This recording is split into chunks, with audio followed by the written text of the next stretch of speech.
kita akan terbang di alam gaib. Inna lillahi wa inna ilaihi raji'un.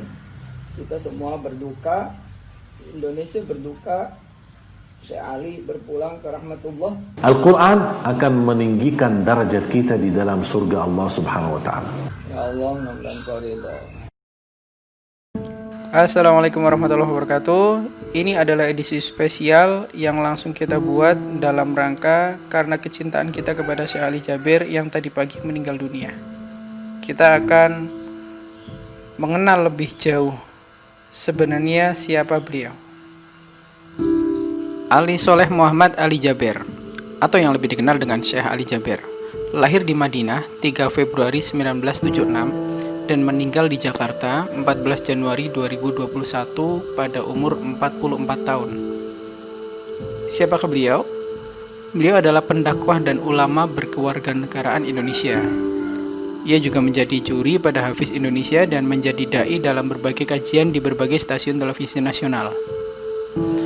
Menurut berita dari Ustadz Yusuf Mansur, Syekh Ali Jabir telah meninggal dunia pada hari Kamis 14 Januari 2021 pada pukul 08.30 di RS Cempaka Putih, Jakarta. Syekh Ali Jabir telah menekuni membaca Al-Quran sejak kecil. Ayahnya lah yang awalnya memotivasi Ali Jabir untuk belajar Al-Quran.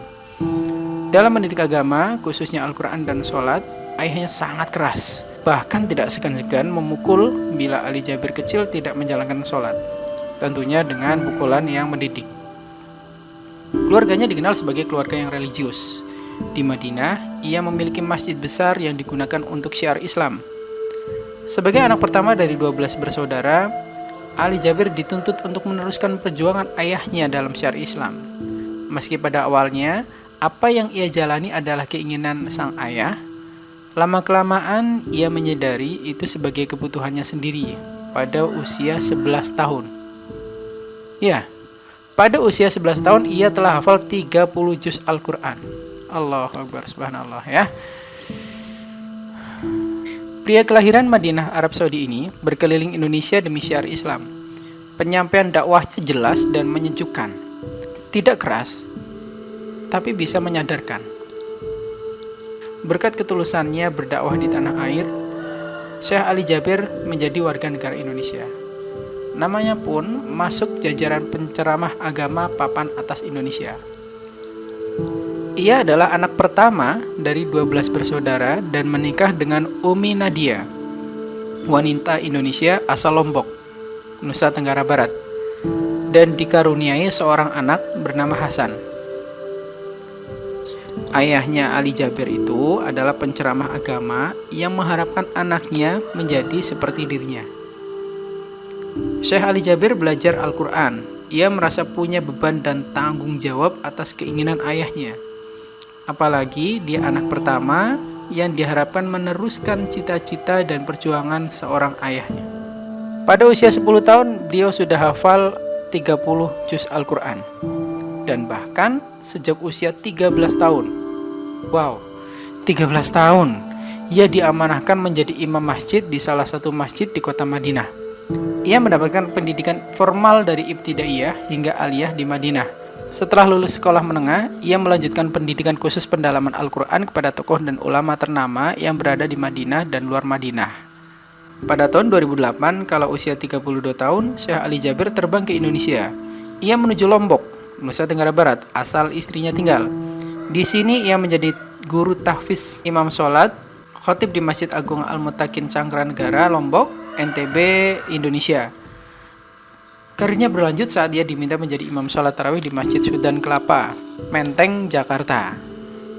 Selain itu, ia juga menjadi pembimbing tadarus Quran dan imam sholat Id di Masjid Sunda Kelapa, Menteng, Jakarta. Kehadiran Syekh Ali Jabir ternyata mendapat sambutan yang sangat baik oleh masyarakat Indonesia. Dakwahnya yang menyejukkan, penyampaiannya sangat rinci dan berisi dengan ayat-ayat Al-Quran dan hadis.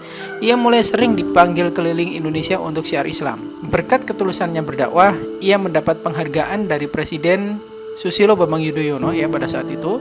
Pada tahun 2011, ia menjadi warga negara Indonesia. Sejak saat itu, ia rutin mengisi acara Damai Indonesiaku di TV One.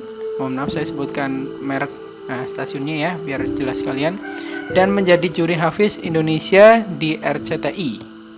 mensiarkan Islam lebih efektif dan melahirkan para penghafal Al-Quran di Indonesia, ia mendirikan Yayasan Syekh Ali Jaber yang berkantor di Jatinegara, Jakarta. Karir Syekh Ali Jaber terus mengalir.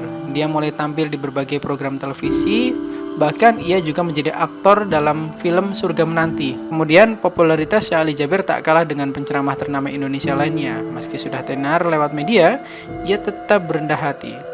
Ia masih berkeliling menjadi khotib Jumat di masjid-masjid kecil di pelosok kota dan daerah. Berikut adalah kronologis bagaimana Syekh Ali Jaber meninggal dunia.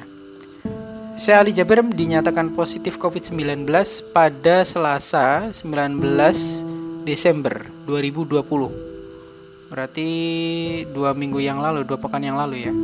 Ia sempat masuk ruang ICU Rumah Sakit Yarsi pada Rabu 30 Desember 2020. Kondisi kesehatan Syekh Ali Jaber sempat dilaporkan membaik pada 4 Januari 2021. Sebelumnya di media sosial sempat juga beredar foto yang menunjukkan Ali Jaber sedang tidak sadarkan diri dan sudah menggunakan alat bantu pernapasan atau ventilator.